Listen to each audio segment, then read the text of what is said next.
নারী, তোমার স্বাধীনতা কোথায়? কোথায় গেলে তুমি স্বাধীন হতে পারবে? তুমি তো কখনোই স্বাধীন হতে পারবে না। এই সমাজ তোমাকে কিছু পরাধীনতার বেড়াজালে আবদ্ধ করে রেখেছে, তোমার পায়ে শিকল বেঁধে রেখেছে। তোমাকে যে কখনোই স্বাধীন হতে নেই। তুমি না নিজের মতো ঘুরতে পারবে, না কিছু খেতে পারবে, কোথাও যেতে পারবে, কিচ্ছু করতে পারবে না। তুমি যেখানেই যাবে সেখানেই বাধা আসবে।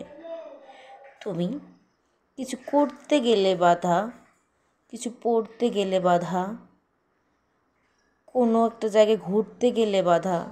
তুমি যেটাই করো না কেন সব জায়গাতেই বাধা। তুমি যখন ছোট থাকবে তখন বাবা মা তোমাকে বেঁধে রাখবে, বলবে বড় হও, তারপরে স্বাধীনতা দিব। তুমি যখন বড় হবে তখন তোমাকে বিয়ে দিয়ে দেওয়া হবে। তখন যখন তুমি স্বাধীনতার জন্য ছটফট করবে, তখন তোমার স্বামী নামক ব্যক্তিটি বলবে, নারী তুমি মা হও। তুমি যখন মা হবে তখন তুমি পূর্ণাঙ্গ স্বাধীনতা পাবে।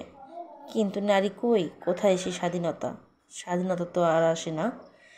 তারপর বাচ্চা হয়ে যায়, মেয়েরা মা হয়ে যায়, তারপরেও সেই স্বাধীনতা আর খুঁজে পায় না। সংসারের বেড়াজালে আবদ্ধ